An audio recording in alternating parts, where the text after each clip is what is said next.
Hello guys, welcome to my channel. मैं लेकर आई हूँ एक और सनसनाती सी न्यूज़ आपके लिए। घबराइए मत, कुछ गलत न्यूज़ नहीं है, कोई बैड न्यूज़ नहीं है।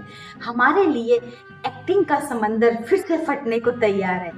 12th फेल को आप भूले तो नहीं होंगे। इसमें हमें एक्टिंग के बेहतरीन लुक्स देखने को मिले और साथ साथ एक रियल स्टोरी, एक इंस्पायरिंग स्टोरी, एक मोटिवेशनल स्टोरी भी हमें देखने को मिली, क्योंकि ये एक रियल इंसान पर बेस्ड थी, यानी बायोपिक थी।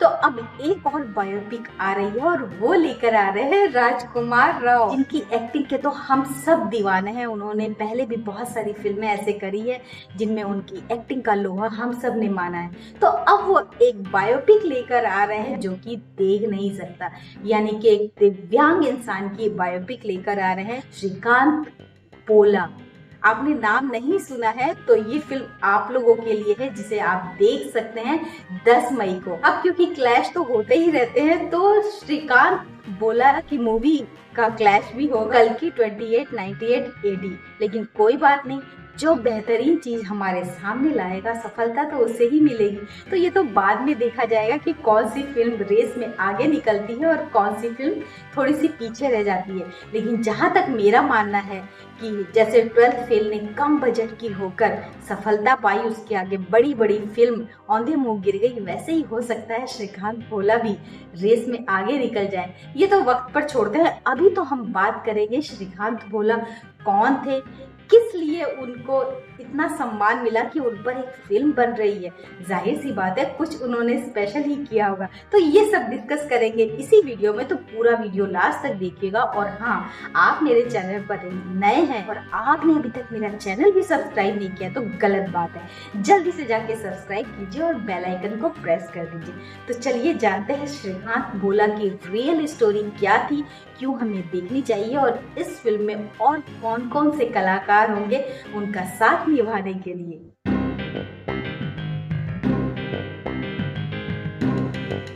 श्रीकांत भोला का ट्रेलर आ गया और ट्रेलर देखकर ही आंखें खुली की खुली रह गई है, क्योंकि जो उसमें दिखाया गया है वाकई में वो बिल्कुल अजीबोगरीब है। यानी कोई भी नहीं सोच सकता कि एक दिव्यांग बच्चे के अंदर इतनी दृढ़ता, इतनी मजबूती आ सकती है, इतनी हिम्मत आ सकती है कि वो एजुकेशनल सिस्टम से ही लड़ने को, भिड़ने को तैयार हो जाए। तो उनकी इस इंस्पायरिंग स्टोरी को जानने के लिए तो उनकी जीवन पे नजर डालनी पड़ेगी ना। तो इसके लिए ही तो मैं यहाँ पर हूँ। कहते हैं ना कि जो होनहार होते हैं बचपन से ही उसकी झलक मिलने लगती है, यानी पालने में जो उनके पैर होते हैं उन्हीं से उनकी पहचान होने लगती है।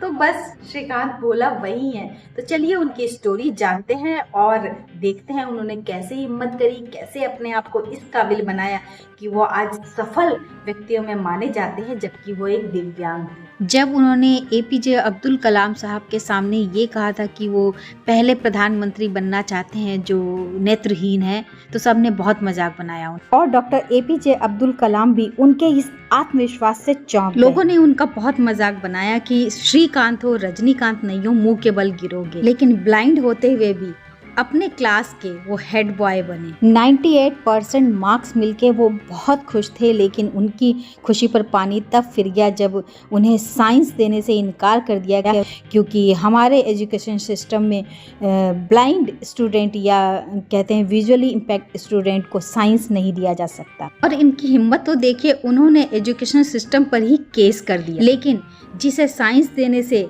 हमारे इंडियन एजुकेशन सिस्टम ने इनकार कर दिया, उसे बाहर की यूनिवर्सिटी ने भरपूर मौका दिया। लेकिन एडमिशन के लिए जाते समय भी एयरपोर्ट पे उन्हें मुश्किलों का सामना करना पड़ा, क्योंकि रूल है कि एक ब्लाइंड इंसान अकेले सफ़र नहीं कर सकता। वो रिक्वेस्ट करते रहे, लोगों की मिन्नतें करते रहे कि कोई तो कह दे उनसे कि वो उनके साथ हैं, उनकी हेल्प कर दे, और लेकिन किसी ने आगे बढ़ के उनकी मदद नहीं की। और इस वजह से वो बाहर जाने से उस समय रुक गए और बहुत ही निराश हो गए।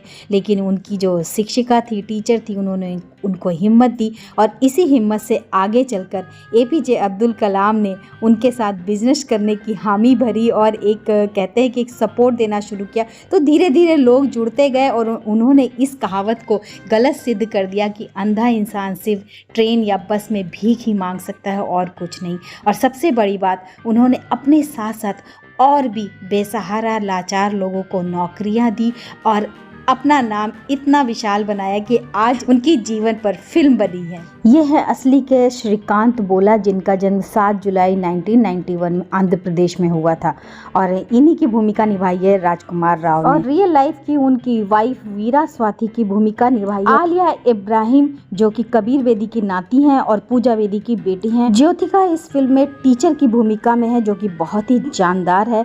और ज्योतिका को हमने इससे पहले शैतान में देखा और काफी समय बाद ब्रेक लेकर वो फिल्मों में वापस आई हैं। एपीजे अब्दुल कलाम की भूमिका में है जमील खान, जिन्हें हम गैंग्स ऑफ वसेपुर, गोलियों की रासलीला, रामलीला और बेबी जैसी फिल्मों में अभिनय करते हुए देख चुके हैं और बहुत पसंद किया है। और हाल फिलहाल गुल्लक का इंतजार तो हम सब कर रहे हैं। सह कलाकार के रूप में शरद केलकर को हम देख पाएंगे, जो हमारे फेवरेट टीवी एक्टर रहे हैं, जिन्होंने 7 फेरे यानी कि सलोनी का सफ़र सीरियल में काम किया है। और इनकी आवाज़ तो इतनी अच्छी है और एक्टिंग उससे भी ज़्यादा शानदार।